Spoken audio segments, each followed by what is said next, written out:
All right, guys. A lot of people fail with YouTube, and they fail just because they give up, to be perfectly honest with you. But over the last few months, I managed to get about 5,000 subscribers, give or take, without directly checking my phone because I'm currently using it to record. But I want to make a video today just to go over how you guys can get really good at YouTube in as short a time frame as possible. I wish someone gave me this advice a year or two ago, 3 years ago, because I would have started years ago.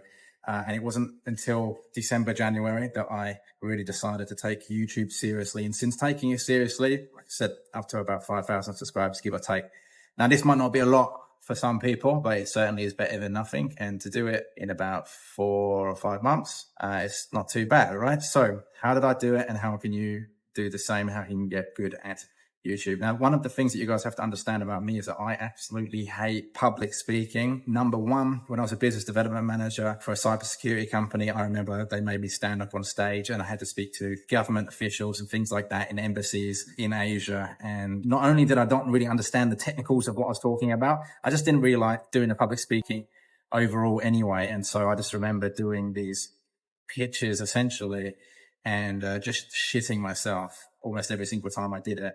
And for some reason, every single time I did it, more and more people would come to the next event and it would just make me even more nervous. So I absolutely hate public speaking. I always felt that when I'm public speaking, I've got to be very specific in my words, which leads me to my next point. In the corporate world, I felt at the time that if I don't use very special words and I don't sound intelligent and I don't sound professional, and mature, that people wouldn't take me seriously, especially since, I've got a bit of a baby face and, I'm younger than a lot of these people in the corporate world. So I just felt like I had to be a certain way. To be perfectly honest with you guys, I just felt fake all the time. I mean, if you go back to some of my earlier videos when I first started YouTube and I wasn't super serious, that was kind of the persona that I was putting out there. And I didn't like it because it wasn't who I am. And, I feel that if I'm going to build a business and if I'm going to live my life and I'm going to make money somehow, then I may as well do something I enjoy. And I may as well do it in a way that actually suits myself and is aligned to myself. Most of my content tells you to do the same. So I should be doing that, right? So public speaking does not come naturally to me. And confidence also does not come naturally to me either. I spent a long time just building up my self-confidence. When I was younger, I was very reserved and quiet and shy. And even now, you could probably say I'm kind of like that. I'm quite introverted, but because I've had to force myself to be extroverted, I would say my personality has changed a little bit. And so therefore, I've just kind of adapted to what is needed and what's necessary. By the way, I'm currently in Vietnam, in Da Nang. I'm in a side alley.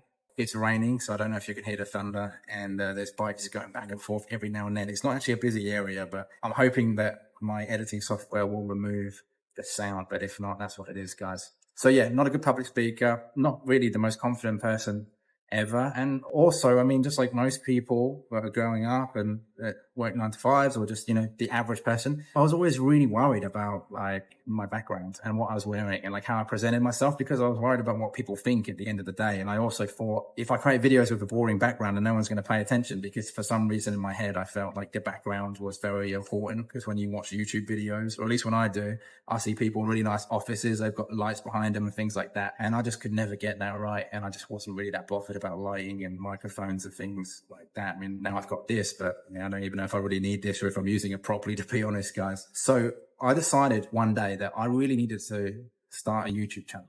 And that I knew that it was the only way for me to differentiate myself over everyone else. Because look, guys, at the end of the day, if you want to buy something, especially a service, whether it's financial service, legal, marketing, accounting, mortgage, whatever it is, real estate. I mean, okay, maybe not real estate because you probably just want to buy a house, right? So whoever comes to you. But if you want to use a real estate agent to sell your house, then how do you decide? How do you decide on your accountant and things like that? Really what it comes down to, guys, is being an authority. Like when I want to work with someone, I want to make sure they know what the hell they're talking about. They need to be an authority in their space. And if they are not, I'm going to look for someone that is. And so that's how people buy it these days, realistically. And so I realized that I needed to build a YouTube channel. I needed to make one for myself. I needed to have a personal brand as well as a brand for my company, but that's a topic for another video. I knew that I needed to put myself out there more. And so a YouTube channel was the best way to do it, because it's the highest leverage activity, guys. 80-20 rule. You make a video, it's 10 minutes, you can cut it down into heap of shorts. You put it across social media, people can get to know you, like and trust you. I mean, I don't need to go one, right? So I realized that I needed a YouTube channel, and I was just very nervous about making it. And so what I did at the time was I just scripted all of my videos, and it took me forever to script it. I'd sit there writing what I wanted to talk about, make sure I got the words right and everything. And then I would actually record it, guys, by looking at the script and then looking at the camera, down, up, down, up, like that. And it was just, I mean, look, I probably made some decent videos, but it wasn't natural. It wasn't very authentic and genuine. And it made me procrastinate because I didn't want to sit there and write a whole script. I felt like I was a writer, and I don't want to be a writer either.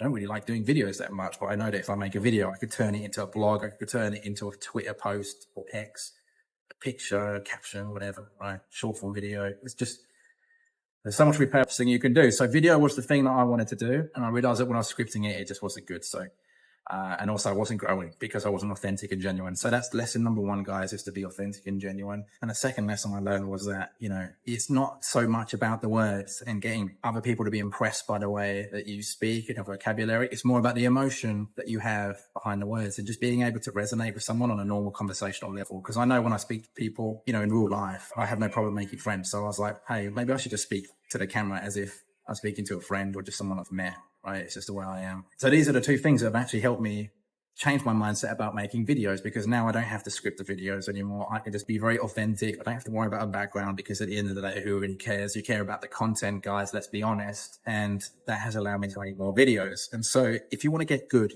at YouTube really fast, this is what this video has all come down to, by the way. I had to go through the stories to get to this point. Otherwise you wouldn't have made it click. It wouldn't have clicked for you, right? The story is what has enabled me to get to this point. And so being genuine and being able to resonate with the audience is very important, because you're going to be committing to this for a long period of time. I'm not going to give up doing YouTube videos, guys. I'm going to be doing it for a long time.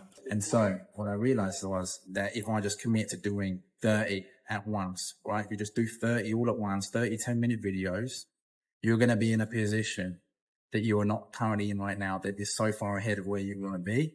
Like, it's just going to change your entire life. By the way, I'm kind of ranting a little bit because there's people walking up and down around me, and I don't like being on camera when there's people walking around me. There's going up the stairs. I mean, an apartment block, so there's a bunch of different people live here. I don't like doing videos in public that much, which is why I'm often, in an office or in a house or somewhere quiet.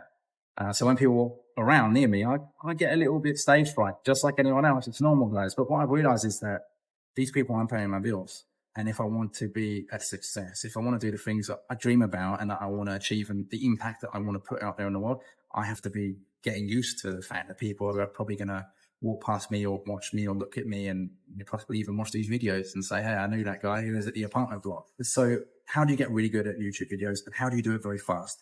Number one, plan 30 videos. Number two, get into the mindset of realizing that no one's going to pay your bills when you're sick or dying in your hospital bed. Right. And that YouTube is going to be the vehicle that allows you to achieve a level of financial and location freedom that most people out there in the world do not have. Your personal brand is going to allow you to build any type of business, be able to launch any type of product, and you'll be able to do it quickly and make money, even if the product that you're launching is shit.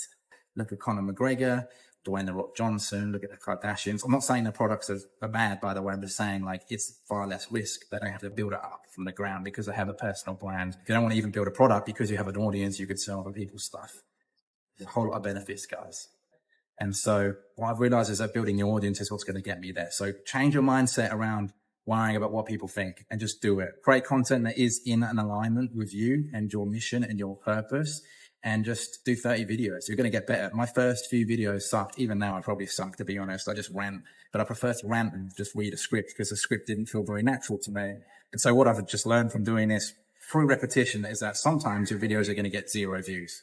There's a lot of my videos on my channel now that have like 20 or 30 views, which is just nothing. And I've still got 5,000 subs, so it's wild to think that. But sometimes you're going to have some videos that just go crazy and they just go wild, right? So that's the exciting thing about YouTube. And plus, as my brand grows, as my channel grows, as I get more subs, as I release more videos, they stay on the channel forever. So maybe in a few years' time, people will see some of my videos that are now doing 10 or 20 views and don't move. Maybe someone will see that in the future and it will help them, or suddenly it will go viral. And I've seen this with some of my faceless channels. Okay. My company, Video CEOs, we're a media company, media/marketing. We've got YouTube faceless channels that we build and monetize them and get some passive income. Passive, we've still got to make the videos, but the AdSense and the affiliate marketing, and we get customers for my company through it. Anyway, That's the whole idea of creating a YouTube channel. It's going to set you apart from everyone else. It's going to demonstrate that you're an authority. It's going to help you make money almost passively. You're going to achieve a level of financial and location freedom that everyone around you wants, but isn't prepared to put in the work to achieve. And if you just sit down and you just dedicate yourself for the next 6 to 12 months, and you publish 30 videos, guys, if you could publish a video every day for the next month, you're going to be in a completely different position, trust me. So that's how you get good really fast. Repetition, constantly doing it. Write down 30 topics about things that you're interested in and just rant about those 30 topics. Don't worry about looking silly on camera, because if you're just starting out, chances are no one's going to see your videos anyway. But by the time you get to the 30th video, you're going to be so confident.